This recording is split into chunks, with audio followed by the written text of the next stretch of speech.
What's going on, people? We are Tottenham TV, back here for episode 2 of our Unpopular Opinions here with Brian Daigle. And let's get straight into it. First one coming in from Twitter, Niraj, saying that Sergio Reguilon should be our starting left-back under Ange.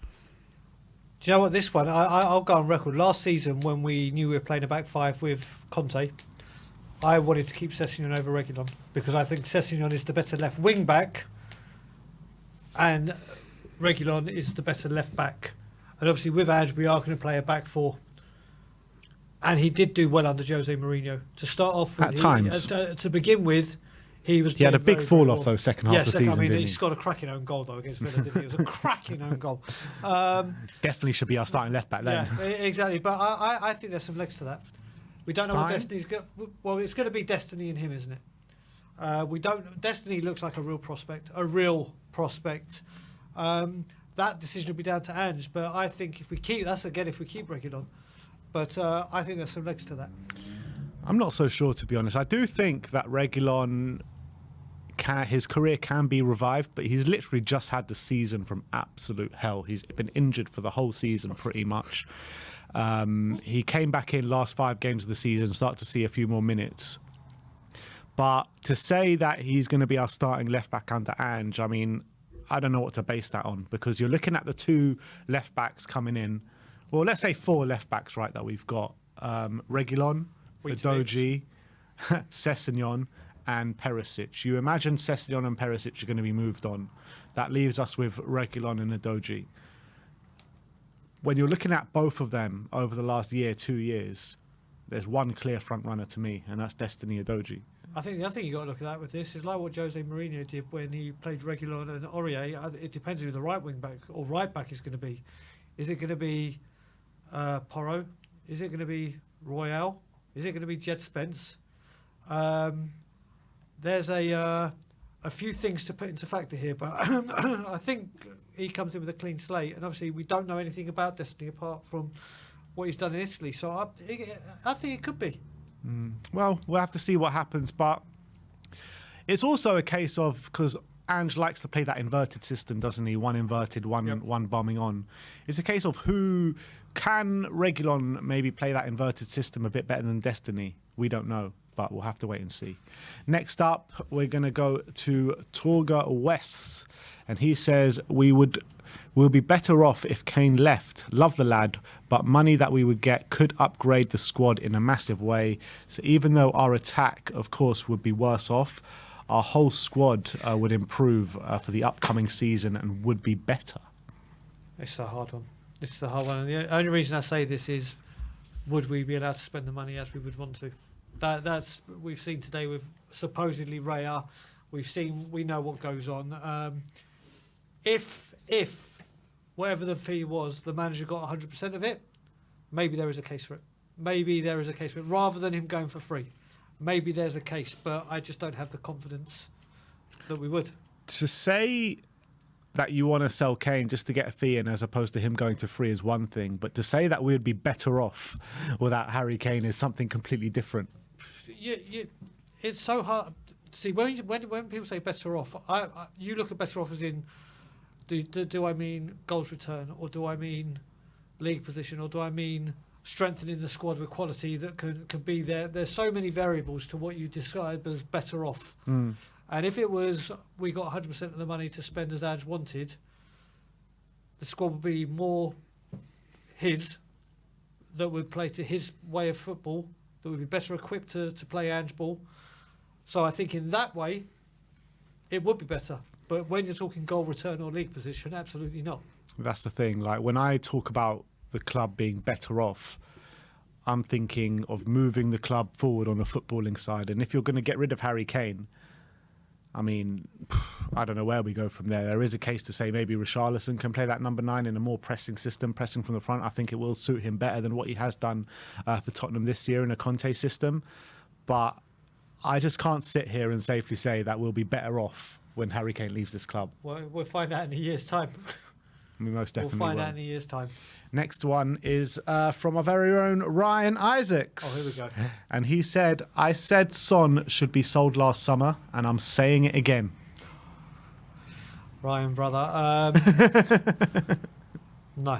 Do you know what? There's a lot of people that are saying that, and I think the news of the injury has put a lot of people to think. Wait a minute, has this happened again? Where a player's played through with a constant injury all season?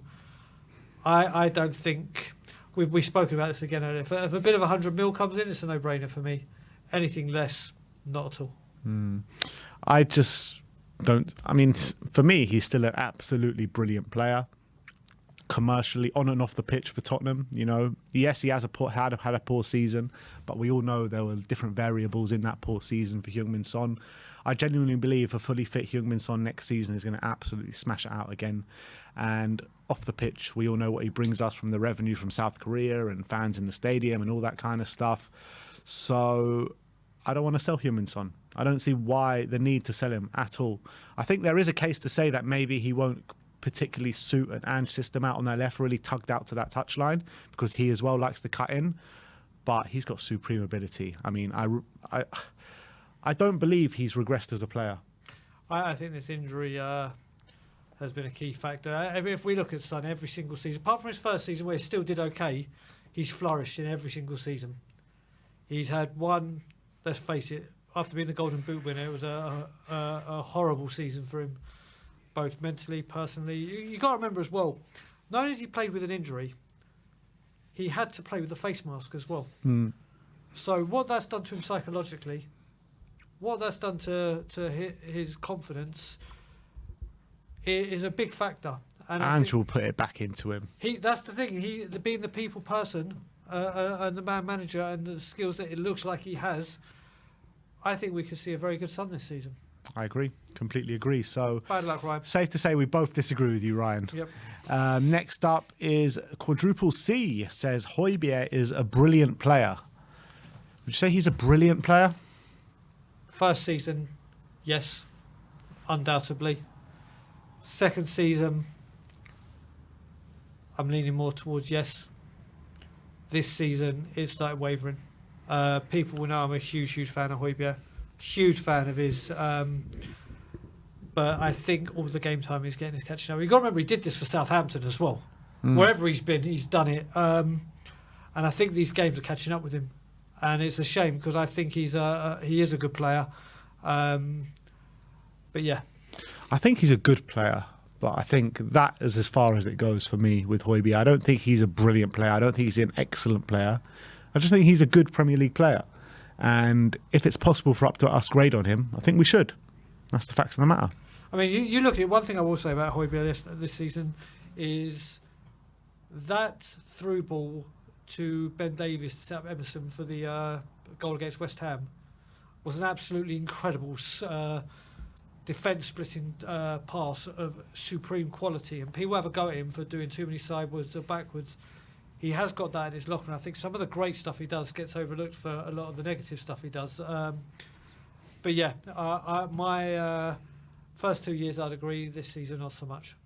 Okay, let's move on to the next one, and that is from Luke Atkins, and he says Harry Kane is the greatest ever Premier League player and was robbed of the Ballon d'Or in 2017.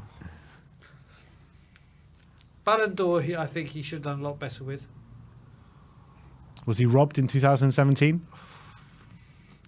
That was his season where he was just off, where he got the 38 goals in a calendar season, wasn't it? That's the season when he was like getting Messi and Ronaldo level numbers that was the in all competitions. Yeah, he was right up there. I think it's right. But you know what? There's been players, and I'm going to mention someone from a team that we all despise, and I call the filth, who I still think is the greatest player to ever play in the Premier League, and that's Thierry Henry. There was a time in his pomp at Arsenal he should have easily won the Ballon d'Or, but I think there's a problem with England. How many players have we had in this country, not just English, that have been outstanding, but they haven't got the recognition when it comes to the Ballon d'Or? So, do I think he was robbed? I think he certainly. I can't remember where he actually came in the rankings, but he should have. I think he came in the top 5, but I can't remember. I think he should have been in the top 3. Easy. Best player in the Premier League ever.